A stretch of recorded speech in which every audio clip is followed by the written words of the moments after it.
Bonjour et merci de nous retrouver pour La Foi prise au mot, votre magazine de formation chrétienne. Aujourd'hui, nous allons évoquer un sujet qui prend de plus en plus d'importance dans le discours du pape Benoît XVI, l'importance d'une écologie humaine. Les chrétiens doivent-ils être écologistes et sur quel texte biblique se fonder? Ce discours écologique est-il nouveau? Voilà les questions que nous allons poser à nos deux invités, le père André Talbot, bonjour. Bonjour. Vous êtes prêtre du diocèse de Poitiers, vous enseignez au Centre théologique de Poitiers et également à la faculté de sciences sociales et économiques de l'Institut catholique de Paris. Et vous êtes membre de Justice et Paix France. Olivier Landron, bonjour. Bonjour. Vous êtes historien et vous êtes maître de conférence à l'Université catholique de l'Ouest à Angers. Et vous venez d'écrire le Catholicisme vert, histoire des relations entre l'Église et la nature au XXe siècle aux éditions du Cerf. Alors, ce que je vous propose de faire, c'est qu'on essaie de savoir un peu ce que ce nouveau discours de Benoît XVI recouvre. Et j'ai envie de vous poser une question assez simple. Pourquoi est-ce que le pape, en 2007, lors de son voyage en Autriche, en 2008, lors de la Journée de la paix, en 2010, lors des vœux au corps diplomatique, insiste autant sur cette question écologique? Eh bien, déjà, le pape Jean-Paul II avait écrit l'un de ses messages pour la paix sur ce thème en 1990.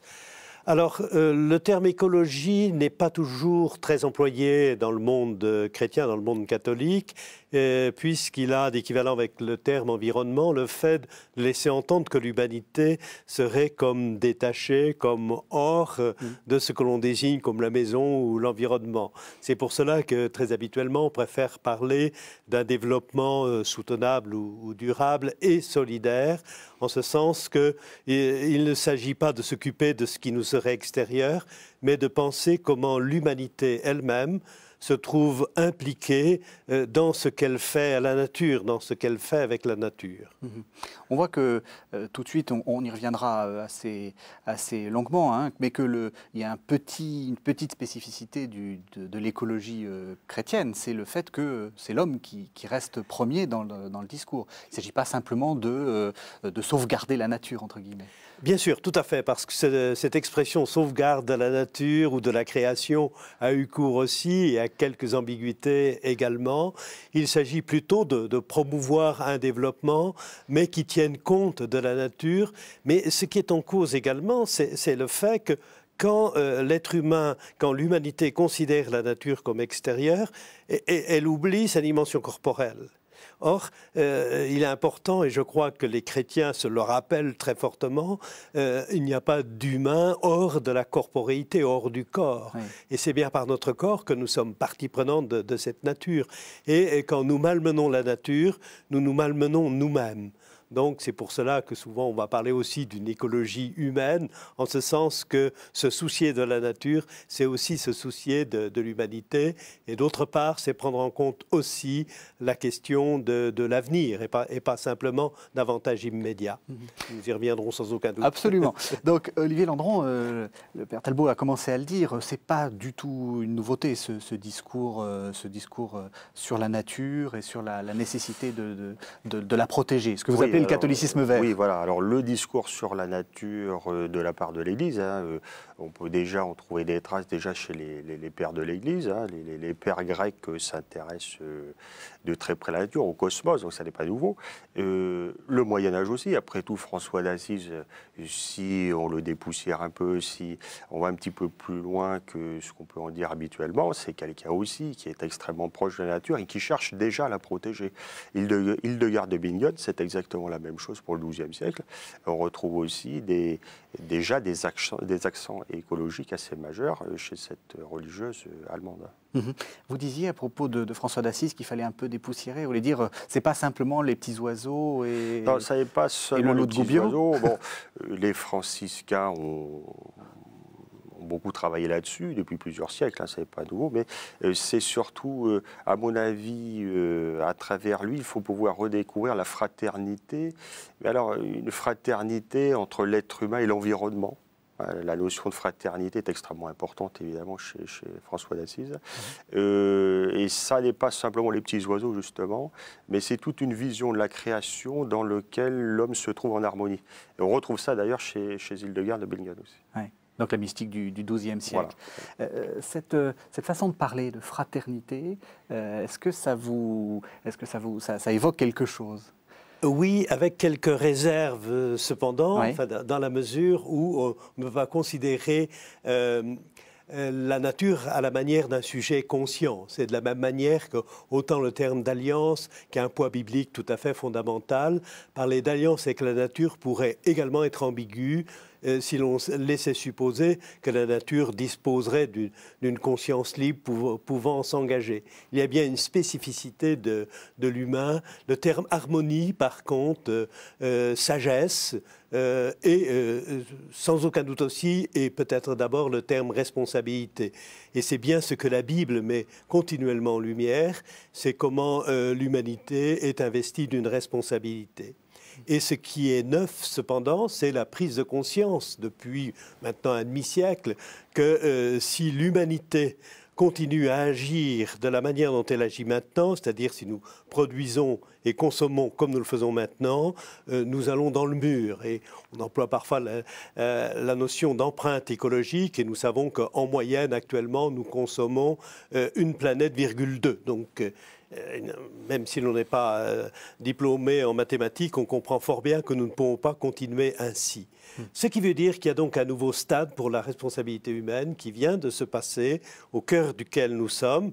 Et la question est posée à tous, quelles que soient par ailleurs les diversités religieuses, les croyances diverses, etc.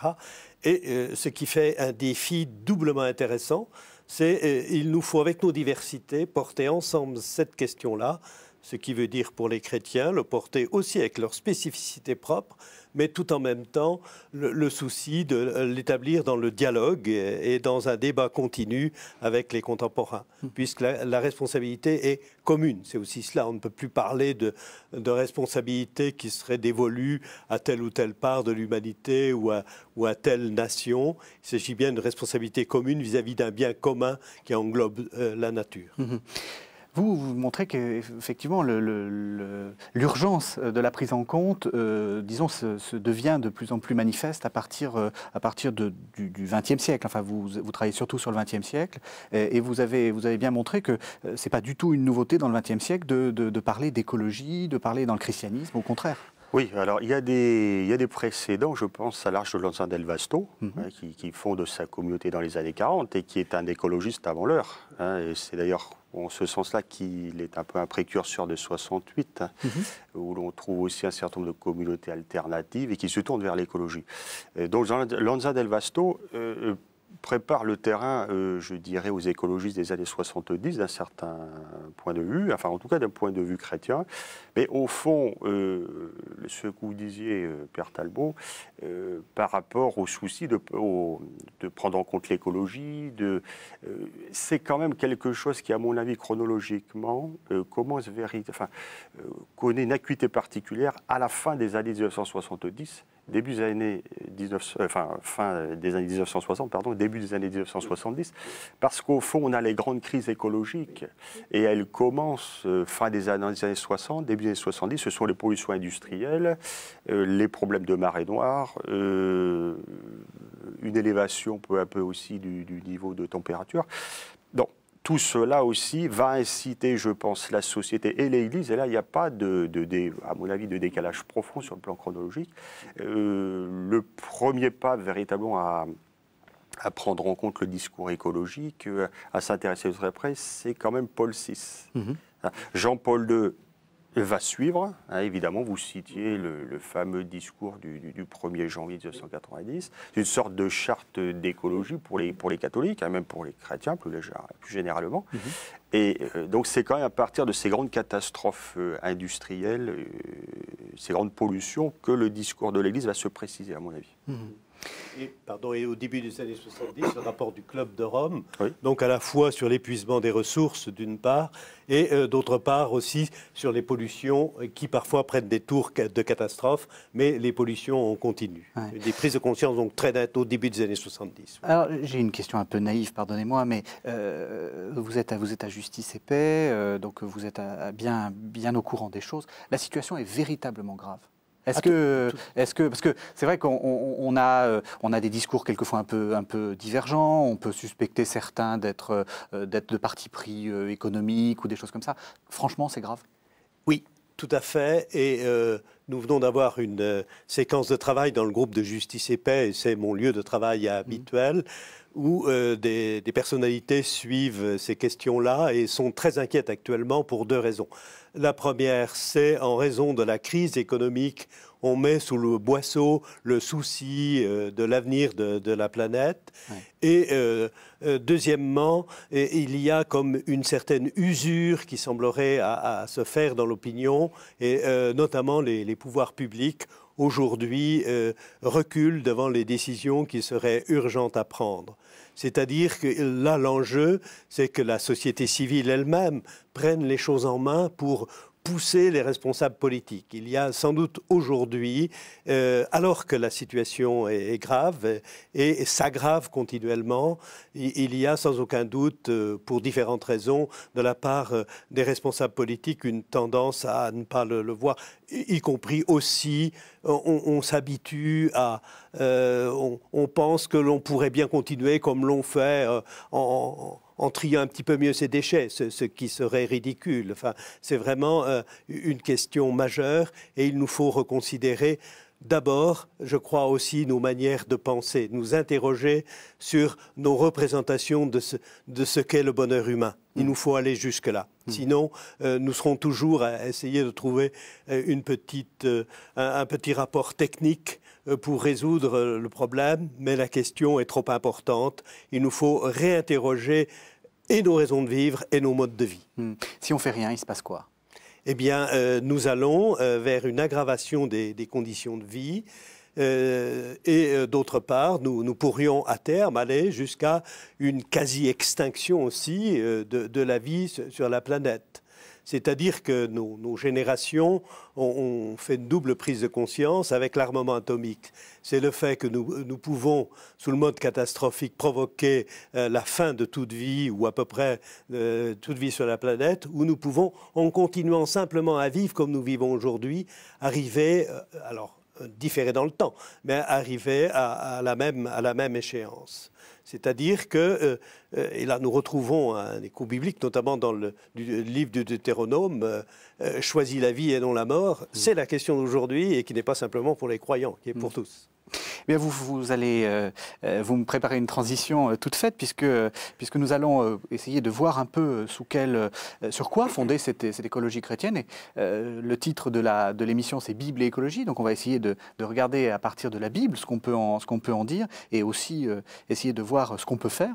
Donc je vous propose d'écouter le texte fondamental, hein, s'il en est un. C'est le premier chapitre de la Genèse, le moment de la création. Dieu dit, « Faisons l'homme à notre image, comme notre ressemblance, et qu'il domine sur les poissons de la mer, les oiseaux du ciel, les bestiaux, toutes les bêtes sauvages et toutes les bestioles qui rampent sur la terre. » Dieu créa l'homme à son image. À l'image de Dieu, il le créa. Hommes et femmes, il les créa. Dieu les bénit et leur dit, « Soyez féconds, multipliez, emplissez la terre et soumettez-la.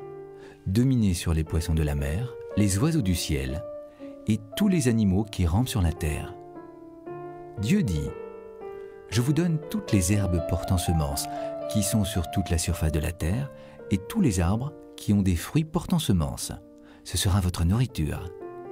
À toutes les bêtes sauvages, à tous les oiseaux du ciel, à tout ce qui rampe sur la terre et qui est animé de vie, je donne pour nourriture toute la verdure des plantes. » Il en fut ainsi. Dieu vit tout ce qu'il avait fait. Cela était très bon. Il y eut un soir, et il y eut un matin, 6e jour.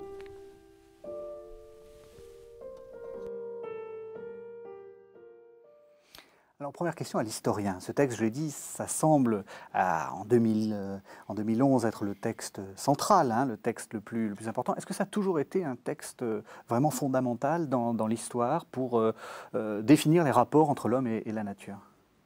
Oui, je pense que ça reste la référence, la grande référence, qui intéresse d'ailleurs bien au-delà du christianisme. Donc ça reste effectivement le texte de référence. On le voit d'ailleurs que ce soit pour les mystiques dont on a parlé, Hildegard de Bingen, François d'Assise, etc. Ça reste le texte de référence. Oui. Oui.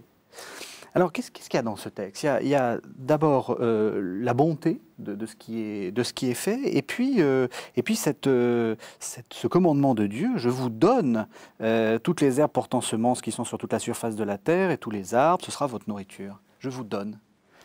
Oui. Alors, tout d'abord, ce que nous avons entendu du texte, intéressant aussi ce qui précède, Oui. c'est-à-dire que la création de l'humain va apparaître comme le couronnement, mais de l'ensemble de la création, qui redit ce lien fondamental. Et ce qui suit également, c'est-à-dire le sabbat, le Shabbat, l'arrêt du travail pour, même si c'est un travail divin, l'arrêt du travail pour se réjouir. Alors, ceci est bon. Voilà, donc c'est une promesse, et une promesse de vie. Et ce qui est tout à fait intéressant, c'est une promesse de vie qui est confiée à l'humanité. Et aujourd'hui, alors nous entendons, peut-être qu'à l'époque moderne, nous avons eu la tendance à le comprendre comme un droit de propriété, de mainmise de l'humanité sur la nature, avec les dérives de destruction que nous pratiquons aujourd'hui. Mais ce qu'il nous faut entendre, c'est tout à l'inverse, une responsabilité. C'est-à-dire que cette promesse de vie est confiée à nos libertés humaines. Et qu'allons-nous en faire ? Et voilà qu'il y a une nouvelle étape dans la responsabilité humaine, c'est de penser non seulement à l'égard des contemporains, c'est de prendre en compte aussi le bien des générations à venir, c'est-à-dire ceux que nous ne connaîtrons pas. Et du point de vue éthique, il y a là un seuil tout à fait décisif qui doit s'opérer aujourd'hui, qui est en train de s'opérer, et sans aucun doute que les religions en général, et le christianisme en particulier, ont un rôle à jouer spécifique dans cette prise de conscience. Mmh. C'est une prise de conscience qui date des années 50, c'est ça, hein, ce principe responsabilité, on pense à Hans Jonas qui disait cette chose-là. C'est un seuil éthique majeur? Oui, alors il y a cette prise de responsabilité. Oui, elle date à mon avis des années 60 plus précisément, plutôt que les années 50, plutôt les années 60. Avec, bon, on l'a dit, en raison des crises majeures liées aux pollutions, etc. Et puis il y a aussi tout simplement ce que vous disiez, peut-être une prise en compte que le bonheur humain, ça n'est pas simplement le salut, enfin c'est le salut, mais le salut dès aujourd'hui. Ce qui veut dire qu'on prend en compte les conditions de vie actuelles. Et ça, c'est peut-être parce qu'on avait eu un certain nombre de théologiens jusque-là, la première partie du XXe siècle, qui avait eu peut-être un peu tendance à oublier ça, à mon avis. Et on le voit quand même à travers la théologie de la création. Parce que la théologie de la création connaît quasiment aucun renouvellement dans la première partie du XXe siècle. Et elle se renouvelle dans les années 80 précisément, à travers le dialogue œcuménique, à travers également... je dirais quand même un travail qui a été un petit peu préparé aussi par un jésuite important qui a été le père Teilhard de Chardin. Alors, qui a été accusé de panthéisme, d'oublier un peu l'existence du mal, etc., de faire une croix sur le péché originel. Bon. Mais au-delà de ça, à travers tout son système de cosmogénèse, etc., de christogénèse, il a quand même préparé, je pense, aussi les catholiques et les chrétiens plus largement à réfléchir sur ce rapport entre l'homme et la création. Vous avez dit le salut se fait maintenant. Qu'est-ce que vous vouliez dire? C'est-à-dire que autrefois on avait tendance à dire il faut préparer notre ciel, mais finalement c'est notre ciel qui est important. Cette tendance-là. Ouais. Oui, me semble. Et là, on n'est plus dans ce genre on de... est plus, il me semble, le Concile Vatican doit jouer un rôle de ce point de vue-là. Oui. On est davantage, on s'ancre davantage dans la réalité, enfin dans l'actualité. Oui. Et le salut aussi à la lecture des évangiles notamment, et qui va concerner les enjeux de vie les plus concrets. Jésus qui guérit les boiteux, qui remet dans la vie commune ceux qui en étaient rejetés, etc. Et aujourd'hui, entendre la proclamation de Jésus-Christ sauveur et sauveur du monde, c'est entendre à nouveau frais cette promesse de vie, et cette promesse de vie qui nous est confiée, qui est confiée aujourd'hui à notre responsabilité. Alors on ne va pas reprocher à ceux qui vivaient au début du XXe siècle de ne pas avoir cette prise de conscience, puisque de fait les ravages que nous évoquons sont plutôt de la deuxième partie du XXe siècle.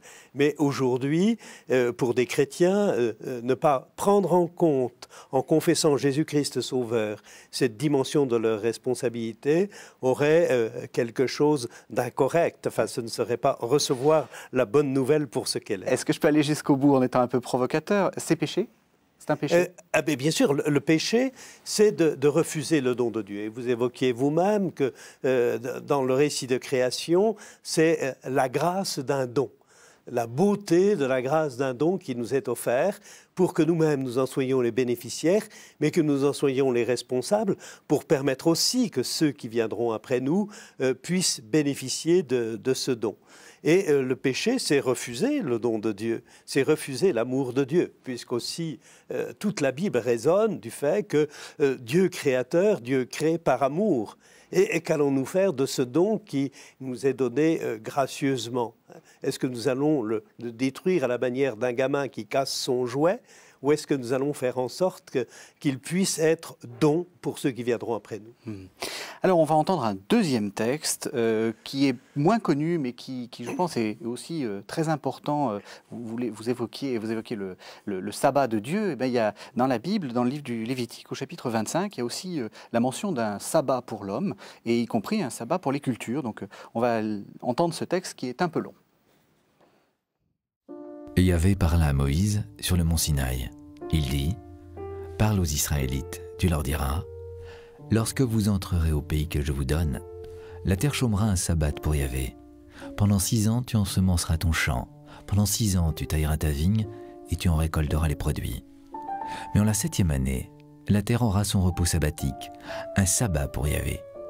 Tu n'ensemenceras pas ton champ et tu ne tailleras pas ta vigne. Tu ne moissonneras pas tes épis qui ne seront pas mis en gerbe. Et tu ne vendangeras pas tes raisins qui ne seront pas émondés. Ce sera pour la terre une année de repos.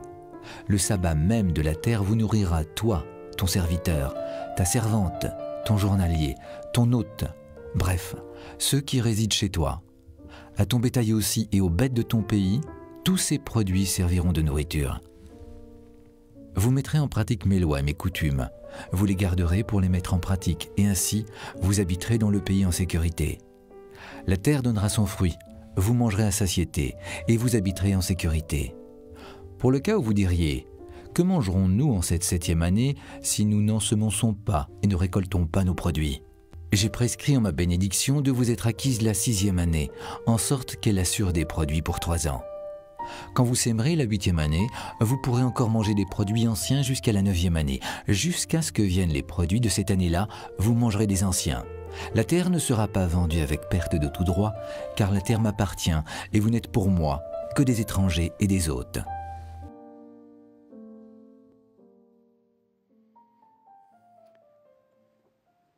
Alors c'est un très beau texte, et c'est un texte qui se termine quand même de manière assez étrange.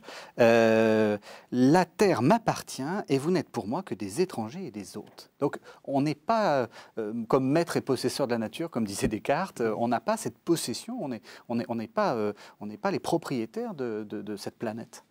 Oui, et c'est pour cela qu'il est intéressant de se rappeler aussi que la première mention du sabbat concerne Dieu lui-même, c'est-à-dire que l'acte créateur, c'est aussi se réjouir de ce qui est là et de ce que nous pouvons en faire.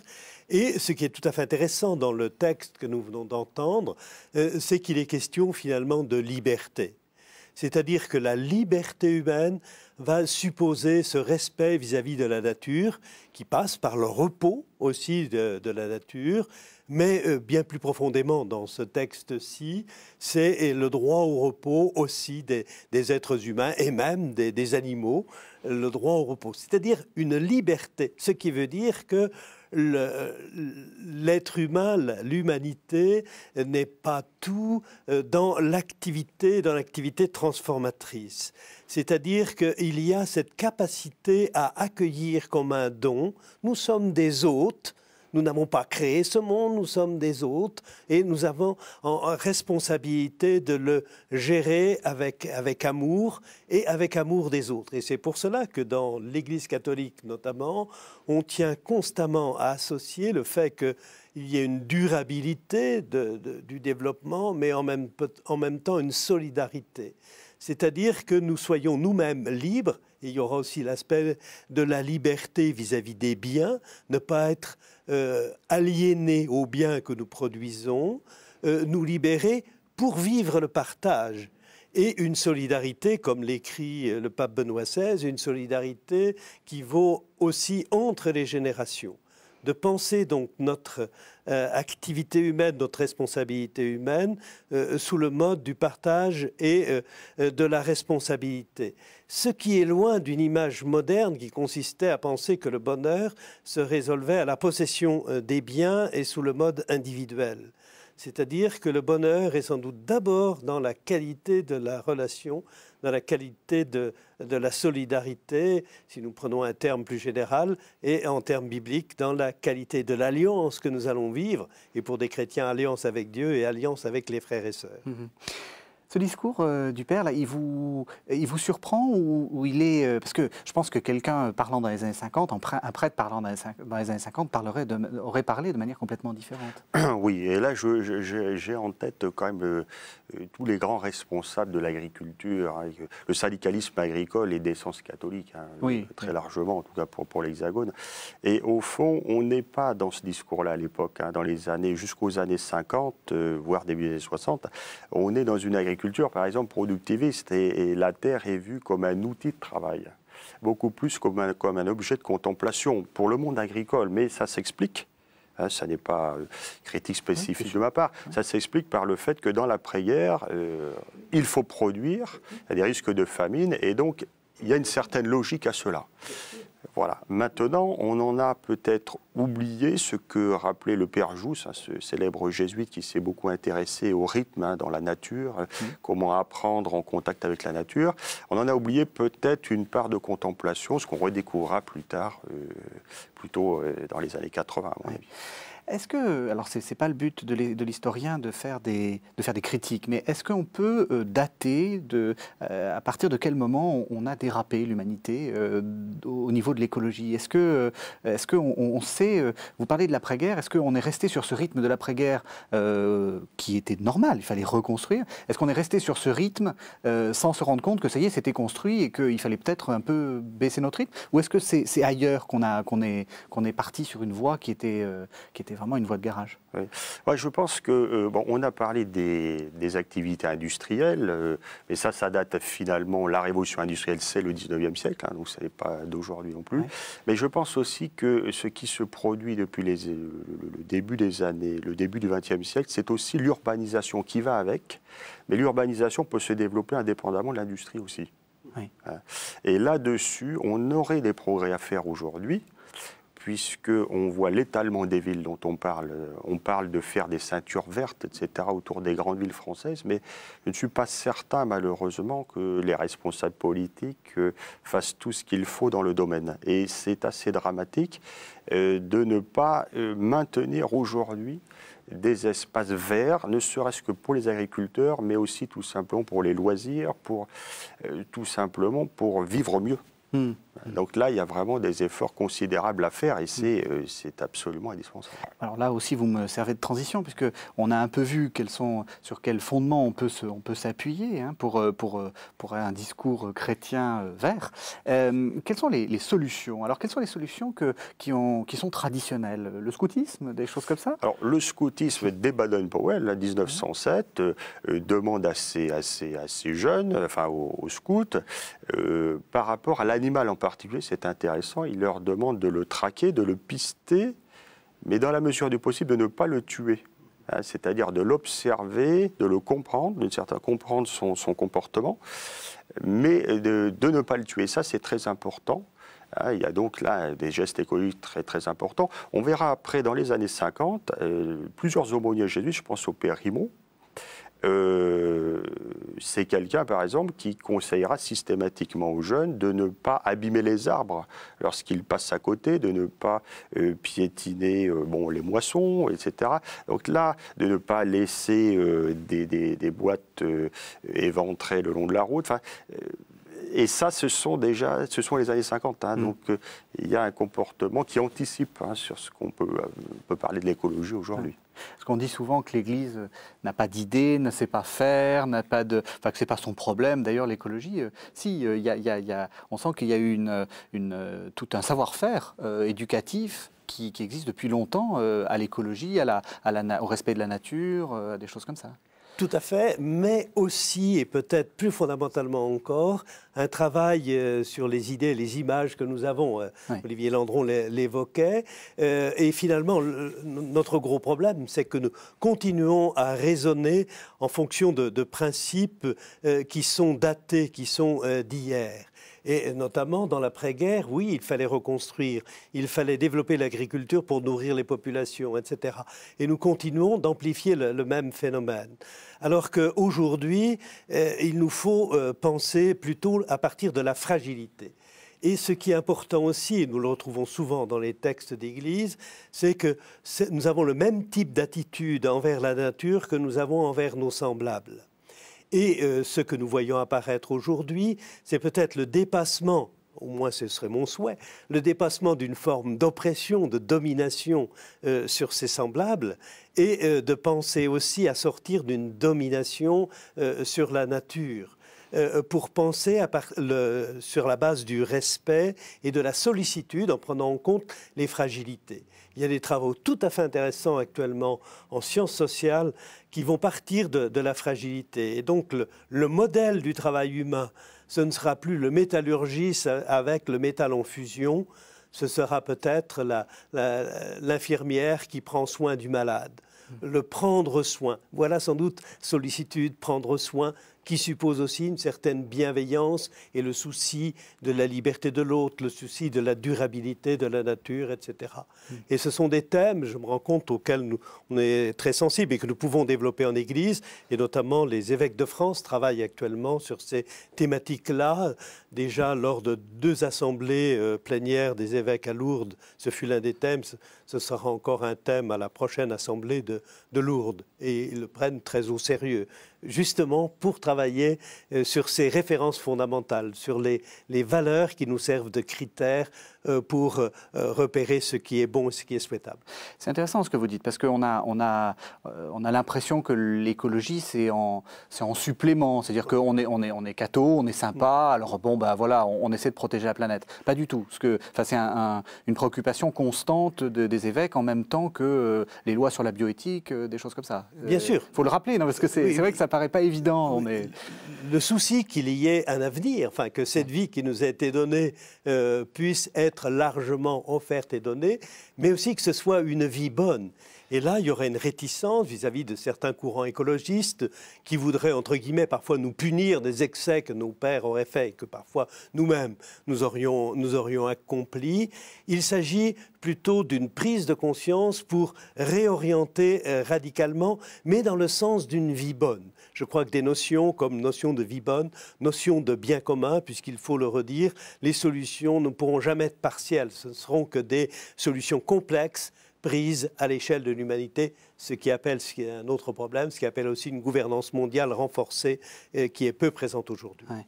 Alors, le Père le disait, le christianisme est quelquefois un peu mal vu du côté des écolos, enfin des écologistes qui ont souvent tendance à être un peu, disons, à mettre la nature à la place de Dieu d'une certaine façon, c'est-à-dire une sorte d'écologie profonde dans laquelle l'homme n'est pas au centre de la création. Oui, alors ça, c'est un problème important. Effectivement, l'écologie profonde a des accès panthéistes avérés. Oui. Panthéiste, c'est-à-dire de dire que le Dieu est partout, il est répandu dans la nature, voilà, et même que la nature est Dieu. La nature est Dieu, et au fond, il n'y aurait pas de différence fondamentale entre un animal monocellulaire, unicellulaire comme une paramécie et l'être humain. hein, finalement. Tout cela ferait partie d'un grand tout et l'homme n'est pas dans ce cadre-là, évidemment, à l'image et à la ressemblance de Dieu. D'ailleurs, il n'y a pas vraiment de Dieu non plus. Enfin, en tout cas, le Dieu, c'est Gaïa, d'une certaine façon. Donc, il y a également aussi ici des références fortes à l'Antiquité, parce que ces partisans de l'écologie profonde, à l'image un petit peu du philosophe Michel Serres, avec son contrat naturel, hein, qui au fond montre une fascination pour les dieux de l'Antiquité, en hostilité au christianisme. Hein. Et donc le christianisme étant accusé d'ailleurs d'avoir détruit ces dieux de l'Antiquité. Et donc il y a chez ces partisans de l'écologie profonde une fascination pour le panthéisme, pour certaines religions orientales également, et puis aussi évidemment pour, je dirais, ce qu'on a appelé aussi l'écosophie, hein, une sagesse issue de la nature, mais qui se situe dans un cadre païen de toute façon. Oui, d'accord. Alors maintenant, soyons un peu concrets. Concrètement, qu'est-ce que les évêques proposent? Qu'est-ce que vous, à Justice CP, et puis dans votre réflexion personnelle, qu'est-ce que vous proposez concrètement pour, vous avez dit le tri des déchets, ça ne suffit pas. Qu'est-ce qu'il faut faire? Alors, tout d'abord... Il faut déjà trier ses déchets. Oui, bien sûr, et bien d'autres choses encore. Ouais. Alors, s'interroger sur l'ensemble de nos comportements, et le faire ensemble également, puisque un autre trait parfois des écologistes profonds, c'est certains seraient prêts à passer par des pouvoirs politiques autoritaires pour imposer les changements qui ne pourraient pas être faits par les populations elles-mêmes. Il y a un peu de, faut bien le dire, il y a un peu de communisme ou de marxisme quelquefois dans les mouvements écologiques. Enfin, disons que les anciens marxistes se sont quelquefois un peu recyclés, on a vu ça. Non, vous n'êtes pas d'accord? Pour certains, mais il y a aussi d'autres filiations qui seraient plutôt des archaïsmes, mais qui aussi sont sous le mode autoritaire. Oui. Et donc, nous pensons que c'est au contraire un beau défi pour une démocratie plus avancée, une démocratie sociétale et non pas simplement de coups médiatiques. Oui. Alors, voilà l'un des éléments. L'autre élément, ce sont donc les mobilisations de l'ensemble des populations et aussi des professions. Et là, il y a aussi de belles avancées qui se sont faites. On mésestime souvent le travail important fait notamment par les collectivités publiques et les collectivités locales, qui parfois sont en avance sur l'État, fait également dans un bon nombre d'entreprises où ce souci de protection de l'environnement, comme ils disent, est très présent dans leurs modalités. Par contre, un des points auxquels il faut vraiment que nous fassions très attention, c'est ce qui a trait au déplacement. C'est sans doute là où il va y avoir des changements importants à faire et de manière urgente. Aujourd'hui, nous sommes vraiment dans un monde un peu fou avec les camions qui parcourent les routes, alors que nous pourrions avoir des modalités de production et de mise à disposition beaucoup plus économes. Voilà, c'est pour prendre simplement un exemple. Est-ce que ça veut dire qu'on va vivre moins bien? Parce que souvent, c'est ce qu'on nous dit. On nous dit, il va falloir, on va pas, le progrès, enfin tout ce qui est de l'ordre de l'amélioration de la productivité, des choses comme ça. Il faut y renoncer. Il faut penser bien une sorte peut-être de recul, de retour en arrière. Si vous concevez que le bonheur, c'est multiplier les biens et les avoir le moins cher possible, c'est sûr que là, il y aura des problèmes. Mais à l'inverse, nous pouvons penser le bonheur comme une intensification des relations, et c'est peut-être justement ce travail en commun, cette démocratie renouvelée pour prendre en charge ensemble l'avenir de notre planète, mais en même temps notre avenir d'humanité. C'est un défi intéressant. Et dans ces échanges-là, dans ces recherches-là, j'évoquais la sollicitude il y a un instant. Si nous commençons à travailler à partir de cette notion de sollicitude, il y a du bienfait. Mais vous savez, les objets, plus, moins, peu importe. Alors, allez, je vais être brutal. Est-ce qu'un enfant qui a 1 mètre cube de jouets chinois est plus heureux? Je n'en suis pas sûr si ses parents ne s'occupent jamais de lui. Voilà. Pardon pour l'exemple trop mauvais. Est-ce que vous pensez que c'est un discours audible? Vous les avez tous plus ou moins étudiés. Parce que quand même, c'est difficile. Hein. Puis c'est un peu comment dire, de l'ordre du souhait, du vœu pieux. Il faudrait être plus solidaire. Est-ce que vous pensez que c'est audible? Alors, pas toujours. Il y a des parties entières de la population qui ne voudront pas renoncer à une surconsommation. Ne serait-ce que la production d'électricité, ça pose d'énormes questions parce que le jour où il n'y aura plus assez de pétrole, le jour également où on n'aura plus assez d'uranium pour produire l'énergie nucléaire, comment produira-t-on l'électricité? Donc, il y a des questions tout à fait concrètes. Oui. Et aujourd'hui, on n'en est qu'au début de solutions alternatives. Donc là, il y a quand même toute une réflexion à avoir. Mais je voulais revenir aussi sur l'action que peuvent mener les chrétiens, les catholiques en particulier, dans le cadre de l'environnement, enfin pour la protection de l'environnement. Je pense à l'agriculture biologique, et qui est en pleine expansion. On le voit beaucoup pour la viticulture. Je pense que dans quelques années, enfin 10 ou 20 ans, je ne veux pas être prophète, mais il me semble que le vin sera produit de manière essentiellement biologique. Oui. Je pense aussi à l'action qu'ont menée les monastères, et ça c'est très important. La Pierre qui vire, dès les années 50, opte pour l'agriculture biologique. Elle a un cheptel, elle prend des brunes des Alpes, elle abandonne les vaches frisonnes qui n'étaient pas du tout adaptées au milieu de montagnard, entre guillemets, du Morvan. Je pense également au monastère de Solan dans le Gard, qui a opté déjà depuis plusieurs années, ce sont des moniales orthodoxes, elles ont opté pour l'agriculture biologique également. Et on voit bien de plus en plus l'expansion de cette agriculture biologique, ça devient un marché, avec parfois aussi ses inconvénients, mais beaucoup d'agriculteurs aujourd'hui sont passés dans le bio. Alors, pour des raisons aussi, il faut le dire, financières, mais aussi parfois par conviction. Et là, on a quand même des mouvements en France, je pense aux actions menées par le CCFD, des actions menées également par des associations, des revues comme Terre et Foi, ou des associations comme les Journées Paysannes, et d'autres, quelles que soient d'ailleurs les tendances ecclésiales, et qui sont convaincus de l'importance de cette agriculture biologique.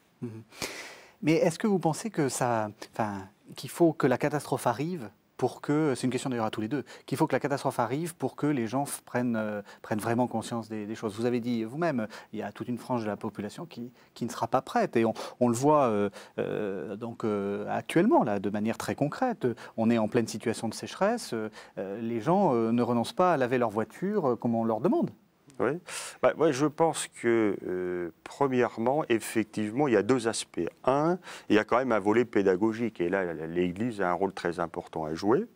Et puis aussi les collectivités territoriales, l'État, etc. Par contre, il est vrai aussi que la prise de conscience s'est accélérée depuis que l'on perçoit davantage des risques majeurs.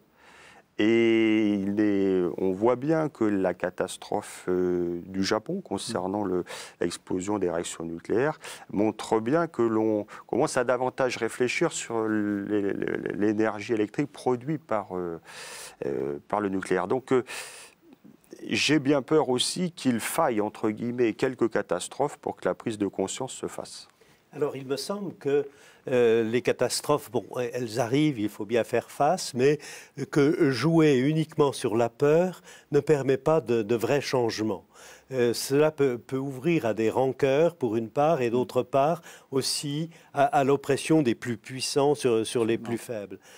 Donc c'est de développer d'autres opportunités, d'autres manières de vivre. Et Olivier évoquait par exemple l'agriculture biologique, mais c'est aussi la consommation de proximité avec les paniers de légumes. Il y a des associations très dynamiques qui se répandent.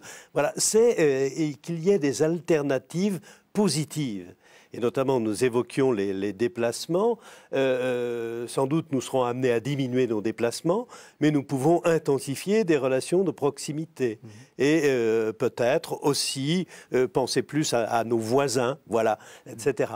Mais il me semble qu'il nous faut constamment, sans être non plus dans une naïveté angélique, mais il nous faut, sans fermer les yeux sur les risques majeurs, et disons bien là que nous sommes tout de même dans un temps très difficile, il faut le redire, mais cultivons les alternatives dans le sens d'autres modes de vie, mais qui sont des modes de vie heureux, et non pas nous punir du mal qu'on aurait fait ou je ne sais quoi encore.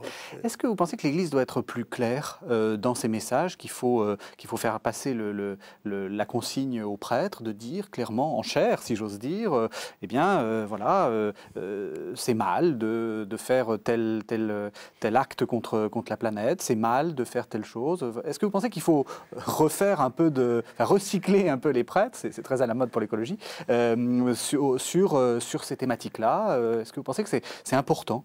Alors, il y a aujourd'hui, et nous sommes souvent sollicités en Église, une très grande réflexion. Deuxièmement, je crois qu'il est plus cohérent que cela parte, et c'était heureux que nous parlions des mouvements, etc. C'est-à-dire que ce soit dans des échanges. Je ne crois pas beaucoup au discours autoritaire sur l'affaire, même venant d'un curé dans sa prédication. Ça risquerait fort d'être contre-productif. Ouais. Et ce n'est peut-être pas immédiatement le lieu non plus de ce type d'interrogation-là.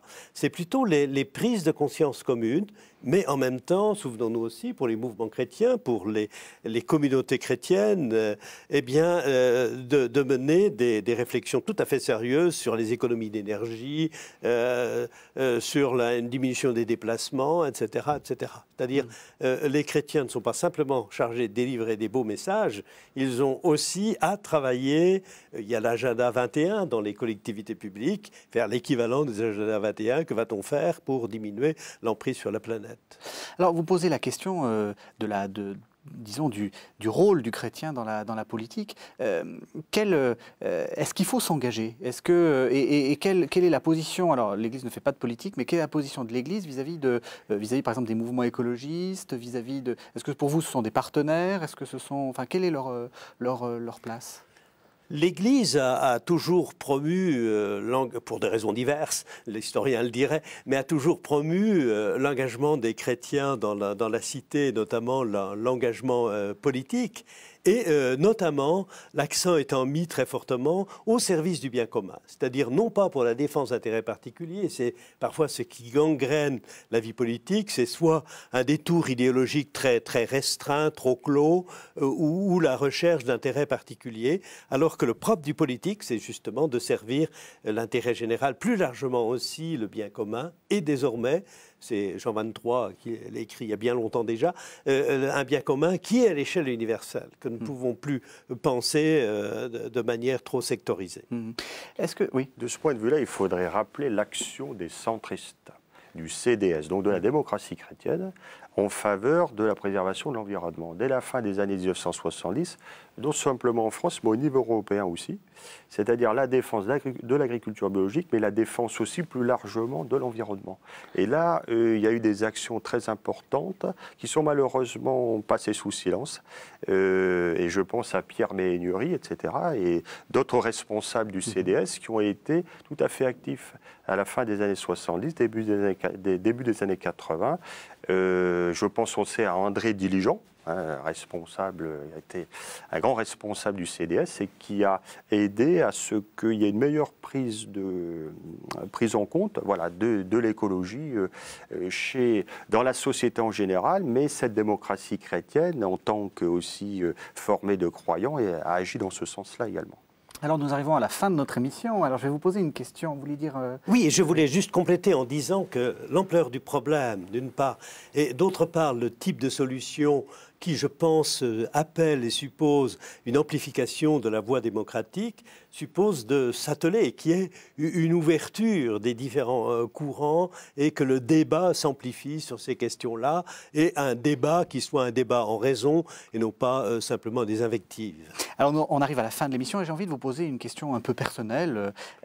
Qu'est-ce que vous conseilleriez à quelqu'un qui se dit bon, j'ai écouté cette émission, j'ai envie de faire quelque chose, petite chose concrète, enfin quelque chose qui vous parle vous? Quel est le conseil que vous donneriez à quelqu'un qui veut devenir un peu écolo? Alors la première chose, ce serait qu'ils se mettent à en parler, peut-être déjà en famille, mais en parler avec d'autres, qu'ils commencent aussi à se renseigner. Et aujourd'hui, il y a de multiples moyens pour connaître la situation, les problèmes qui sont posés, les alternatives qui peuvent exister. Et déjà, commencer aussi des alternatives. Ça peut être, par exemple, avant d'entreprendre tel voyage en avion, s'interroger, est-ce qu'il est vraiment utile ou pas? Avant de changer de voiture, est-ce que c'est vraiment nécessaire ou pas? Etc., etc. Je ne prends que ces exemples-là, on pourrait en prendre d'autres. Comment vais-je acheter les produits? Est-ce que ce sera forcément le moins cher? Ou est-ce que je vais aussi arbitrer parfois du côté de la proximité? On pourrait multiplier les exemples. Mais surtout, en parler. Voilà. Et vous? Eh bien, moi, je propose deux choses. La première, c'est un engagement dans une association qui lutte pour la préservation de l'environnement. Et la deuxième est toute simple. Ça suppose d'avoir un minimum de terrain, mais tout simplement de faire un jardin potager. Vous en faites, hein, c'est très Un bien. jardin de curé.